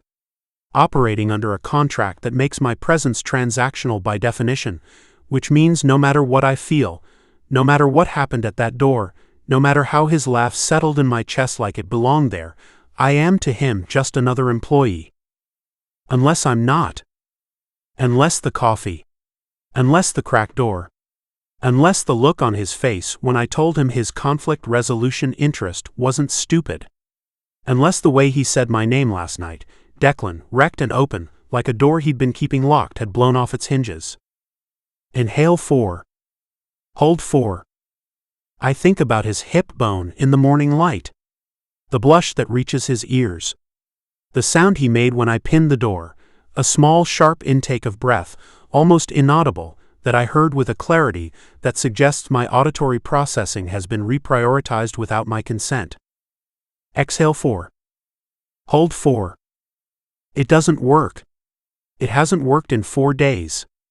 The breathing exercise that got me through combat deployments, prisoner interrogations, and the worst night of my life in a concrete room in Fallujah is categorically, definitively useless against the image of Nico Ashworth sitting on my living room floor, laughing at something I said with his guard all the way down.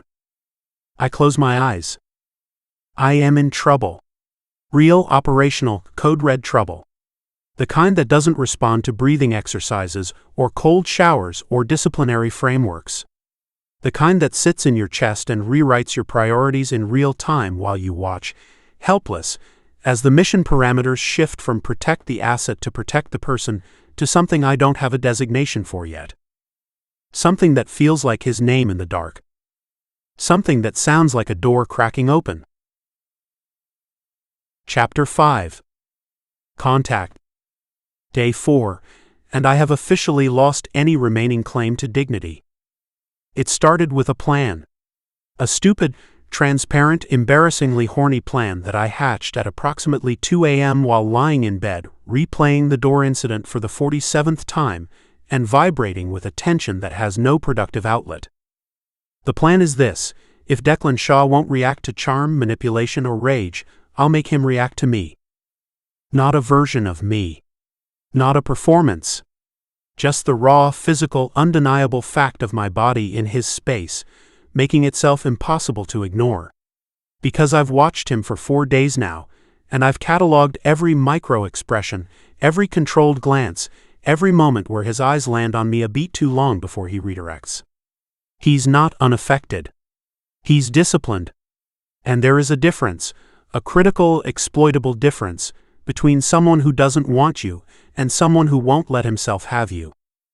Declan Shaw wants me. I'd bet every dollar of my trust fund on it. He just hasn't admitted it to his body yet. So, the plan. I wake up at 7, early for me, practically dawn, and take a long shower. Wash my hair. Moisturize.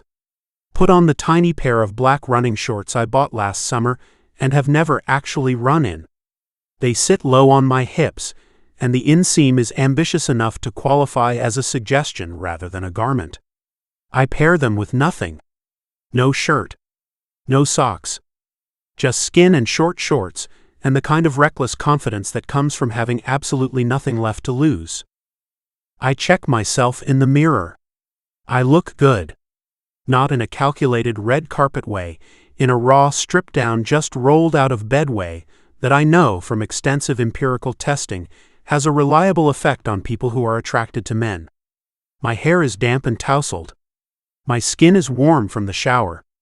The shorts ride just below the cut of my hip bones, and there's a strip of lower abdomen visible between the waistband and my navel that I've been told, by multiple sources, is unreasonable. Good. Unreasonable is exactly what I'm going for. I take a breath. Open my bedroom door. Walk out into the penthouse like I own it, which I do technically, though it hasn't felt that way since a 6'4" shadow took up residence in my guest suite. Declan is in the kitchen. Of course he is. It's 0715 and he's been up for 2 hours, which means he's done his sweep, run his checks, and is now standing at the counter with his laptop and a cup of black coffee, wearing a dark gray t-shirt that fits him like a threat and cargo pants that shouldn't look as good as they do on a man built like a military installation. He glances up as I enter. I watch his eyes. I watch them with the focus of a scientist observing a critical experiment, because the next 3 seconds will tell me everything I need to know. His gaze starts at my face. Drops to my bare shoulders. Continues down my chest, a quick sweep, clinical, the same way he'd assess a room. Hits the shorts. Pauses. There. It's barely perceptible. A fraction of a second where his gaze stalls, where the clinical sweep stutters and becomes something else, something hotter, heavier, a look that has weight. His jaw tightens. A muscle jumps below the scar.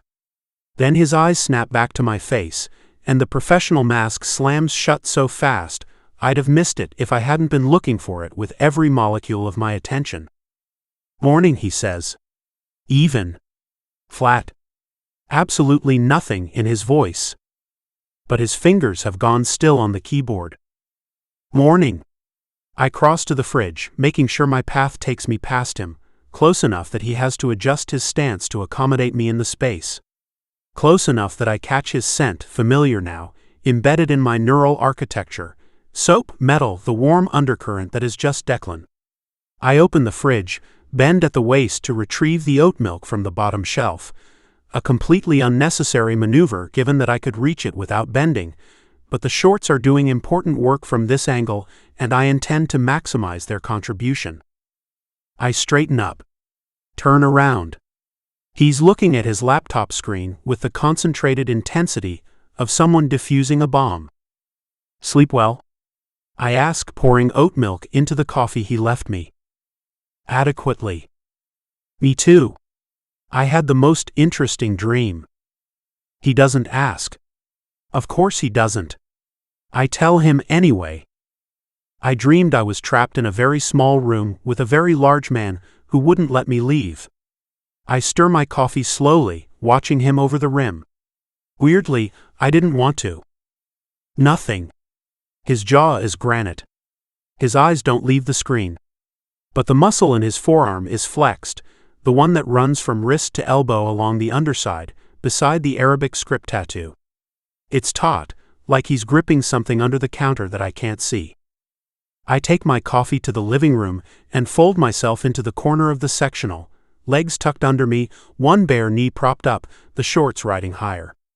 I pull out my phone and pretend to scroll while actually watching his reflection in the dark TV screen. He doesn't look at me. For the next hour he works in the kitchen, makes calls, reviews camera feeds. He moves through the apartment with his usual controlled precision. He does not, at any point, look in my direction. But his routes have changed. Normally he cuts through the living room on his way to the terrace sensors, a straight line, efficient. Today he goes around. Through the hallway, past the dining room, approaching the terrace from the opposite side. A longer path that avoids the living room entirely. He's rerouting around me. The way you reroute around a hazard. Good. By noon, I've escalated. I do a yoga routine in the living room, something I pulled up on YouTube, a 30-minute flow I've never done before and don't actually care about. What I care about is that it puts me on a mat on the floor in Declan's sightline, stretching and bending and holding poses that make the muscles in my back flex and my shorts ride up and my breathing go audible in the quiet apartment. I'm midway through a downward dog when I feel it. Not a sound, a presence. A shift in the air pressure behind me. I'm bent forward, palms flat, hips raised, and Declan is somewhere behind me, and the knowledge that he can see me like this, bent over, half naked, the shorts stretching tight across my ass, sends a pulse of heat through me that has nothing to do with exercise. I hold the pose. Count to 10. Slowly. When I straighten up and turn around, he's at the dining table. Laptop open. Face expressionless. As though he'd been there the whole time. But his water glass is empty, and I know for a fact it was full 20 minutes ago. He went to the kitchen to refill it. The kitchen, which is directly behind the living room. Which means he walked past me, stopped, and he drank an entire glass of water. The man was thirsty. I bite the inside of my cheek to keep from grinning, and move to the next pose. Afternoon. I shower again, the second of the day, because I'm playing a long game and I want to reset. When I come out of my room, I've changed into a different pair of shorts, gray this time, cotton, the kind that clings when the fabric is thin, and a tank top so loose it's barely functional. The armholes gape to my waist. Every time I lift my arm, the entire side of my torso is exposed. I make myself a snack in the kitchen, standing at the counter directly beside where Declan is working. Our elbows are 8 inches apart. I can feel the heat coming off his body. He runs hot, furnace hot, and at this distance it's like standing beside an open oven. Want some? I hold up the bowl of strawberries I've assembled with more care than I've ever applied to food preparation. No. They're really good. The organic ones from that place on? No. Thank you. Thank you. That's new. The politeness is a tell, he's compensating. Adding formal distance where physical distance has collapsed. I file this observation and eat a strawberry with deliberate, obscene attention, biting through the flesh slowly, letting the juice run over my lower lip before I lick it away. I'm not subtle. I have never been subtle. Subtlety is for people who are afraid of rejection, and I passed that threshold approximately 48 hours ago. Declan's typing has stopped. His hands are flat on either side of the laptop. He's staring at the screen, but his eyes aren't moving, they're fixed, unseeing, focused on something internal. Nico. The way he says my name, low, deliberate, with a weight that presses on my sternum, stops me mid-chew. What? Go put on a shirt. Why? It's my apartment. You said I could use any part of it. I said you could use any part of the apartment. I didn't say you could do it dressed like. He stops. Jaw clenching. Redirecting. It's October. You'll get cold. I'm not cold. Then you will be. Declan. I set the strawberry bowl down. Turn to face him fully. We're close, 2 feet, maybe less. I can see the pulse in his throat. It's faster than baseline. I'd bet my life on it. Why does what I'm wearing bother you? His eyes finally leave the screen. They find mine, and the impact is a physical event, a collision chest level that knocks the breath out of me. Those dark, nearly black irises are burning. Not with anger, with the effort of containing something that wants out. It doesn't bother me, he says, and his voice is lower than I've ever heard it. Subterranean. The kind of frequency you feel in your back teeth. Go put on a shirt. Make me. The words leave my mouth on autopilot, pure reflex, the bratty provocation I've been deploying my entire life without consequence. Except this time the air between us catches fire, and the 2 words hang there like a lit match over a pool of gasoline. His eyes go flat. Not angry. Worse. Focused. The way they probably look through a scope. Don't push me, Nico. Or what? I should stop. Every survival instinct I possess is screaming at me to stop, to laugh it off, grab my strawberries, retreat to my room. Because the thing looking at me from behind Declan Shaw's eyes right now is not the professional, not the bodyguard, not the man who makes me coffee and speaks in monosyllables. It's the thing underneath. The thing that put 2 men down in an alley in under 10 seconds. The thing that sleeps in 3-hour cycles with one hand on a weapon. I don't stop. I reach out and put my hand flat on his chest. His heartbeat hits my palm hard, fast, steady. The heat of him radiates through the cotton of his t-shirt and into my bones. The muscle underneath is dense, unyielding, a wall of controlled power that I can feel coiled and waiting. My hand looks small against him. My fingers barely span the width of one pectoral. Or what? I whisper again. He moves. It's not a decision. It's a detonation, the controlled implosion of something that's been held under pressure too long. His hand closes around my wrist and pulls, and suddenly I'm off balance, stumbling forward, and his other arm wraps around my waist, and the world inverts. I'm face down on the couch. The impact drives the air from my lungs in a shocked gasp. My chest hits the cushion, my arms splay, and then his weight is on me. Not all of it, he's braced, controlled, distributing enough to pin me without crushing me, but enough. Enough that I can feel every inch of him, along my back. The hard plane of his chest against my shoulder blades. The steel of his thighs bracketing mine. The arm like a girder pressed across my upper back, his hand clamped between my shoulder blades, holding me flat. His other hand gathers both my wrists and pins them against the small of my back. One hand. Both wrists. His fingers overlap.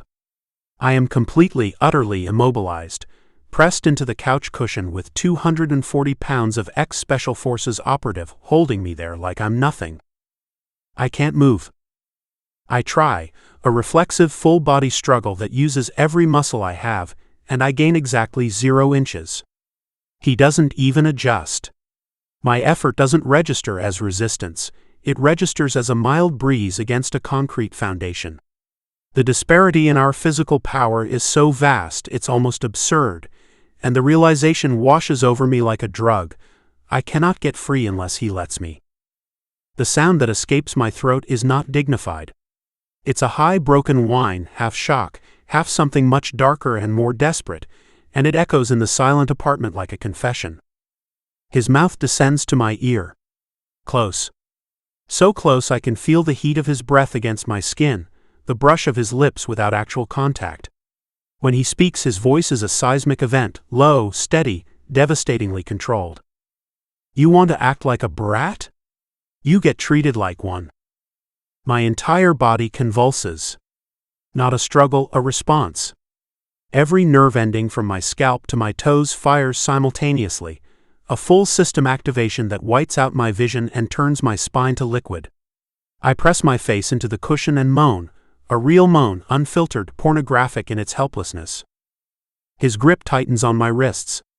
Not painfully, deliberately. A correction. A reminder of who's in charge. Here's how this works from now on. His mouth hasn't moved from my ear. Each word is a separate impact, delivered with precision. You don't touch me without permission. I shudder. You don't leave this apartment without permission.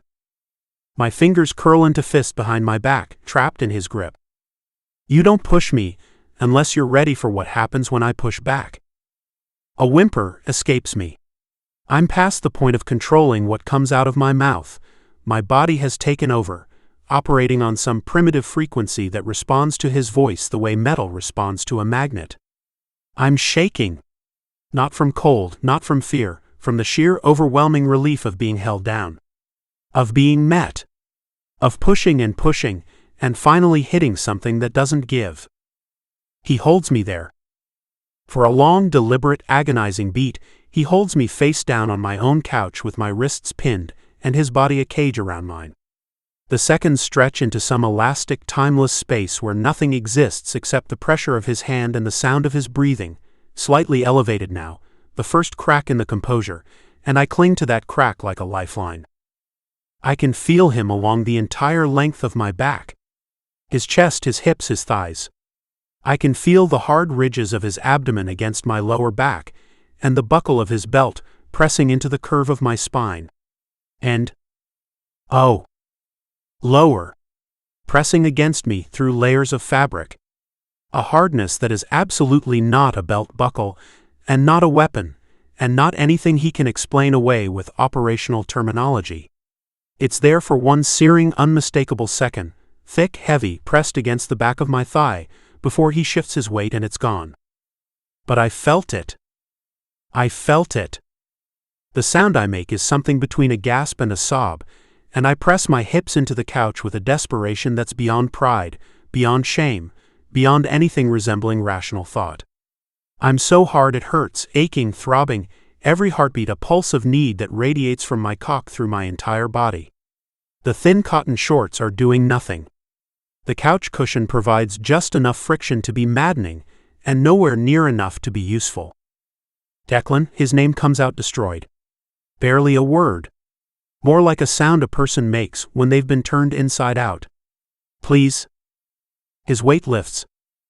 The loss is catastrophic. The cool air rushes into the space his body occupied, and I feel the absence like an amputation, sudden, total, wrong.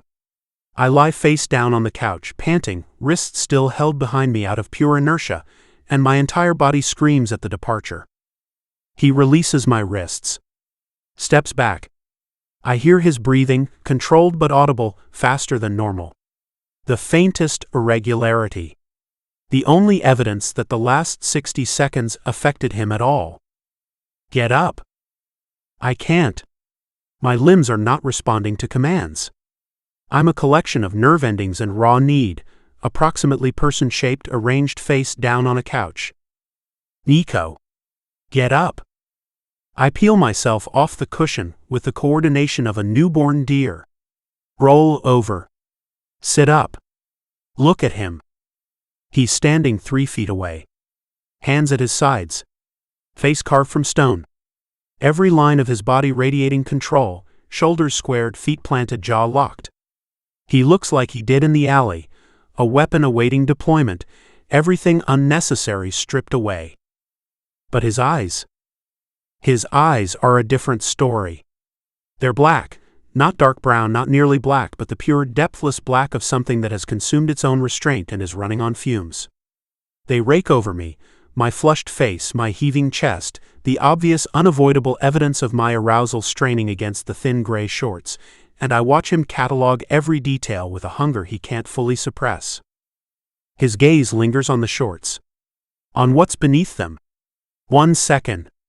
2. Then he looks away. Deliberately. Like wrenching a steering wheel. Go to your room, he says. His voice is rough. Not the smooth, controlled rumble, something raw, scraped with edges that catch. Take a cold shower. Put on actual clothes.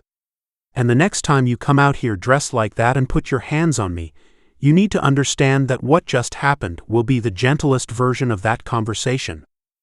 I stare at him. My mouth is open. My brain is offline. The implication in his words, the gentlest version, detonates in my imagination with the force of a thermonuclear device. Do you understand me? I nod. I don't trust my voice. Say it. My voice cracks. I swallow. Try again. I understand. His jaw works. Something passes behind his eyes, a war, quick and brutal, with a victor the first can't determine. Good. Go. I go. I walk down the hallway to my bedroom on legs that don't fully belong to me, close the door and lean against it. I'm shaking. My cock is so hard it's genuinely painful, a deep throbbing ache that pulses with every heartbeat and makes my skin feel electrified. My wrists are tingling where his hand gripped them. My back is warm where his body pressed against it. And between my shoulder blades where his hand held me down, I can still feel the ghost of his palm like a brand. I press my forehead against the door. Close my eyes. I want to touch myself so badly I could scream. My hand drifts toward the waistband of my shorts and I'm shaking, trembling, my fingers brushing the elastic. You don't touch me without permission. His voice in my head. Low, controlled, absolute. You don't push me unless you're ready for what happens when I push back. My hand stops. Hovers. My cock is inches away, aching, begging. The gentlest version. I pull my hand back. I don't know why. There's no rational reason. He's not here, he can't see me, the door is closed. There is no mechanism by which Declan Shaw could possibly know whether I touch myself in the privacy of my own bedroom. But the idea of doing it without his permission feels wrong. Wrong in a way I can't articulate. Wrong the way breaking a promise feels wrong. Wrong the way betrayal feels wrong. He told me what the rules are. And some part of me, some part one didn't know existed until 60 seconds ago, wants to follow them. Desperately. Completely. Not because I'm afraid of consequences, but because following them means I'm his. I sink to the floor. Pull my knees up. Press my face against them. I'm in so much trouble. Not the fun kind. Not the bratty, manufactured, attention-seeking kind. The real kind. The kind where you realize with absolute clarity that the thing you've been looking for your entire life has been standing in your kitchen for 4 days, and it comes in the shape of a 40-year-old ex-soldier with scarred hands and eyes like the bottom of the ocean, and when he holds you down, the world finally stops spinning. My wrists ache. I don't take the cold shower. I don't touch myself. I sit on the floor and shake and want and wait, because Declan Shaw told me those are the new rules, and I have never in my 22 years wanted so badly to be good for someone. I curl my fingers around my own wrists where his hand was, where the heat still lingers, and squeeze. It's not the same. It's not even close. But it's something to hold on to, until he tells me what comes next. Nico Ashworth is on his bedroom floor, alone. His wrists are tingling where Declan's hand gripped them.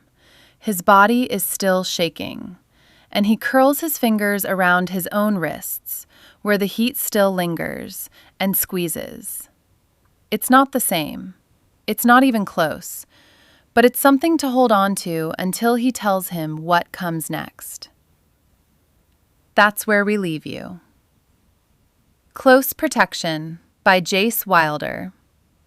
The full novel is available now. Link in the description. And if you finish the book and need the bonus chapter that was too hot for Amazon, The Cabin, 6 months later, a key on a leather cord.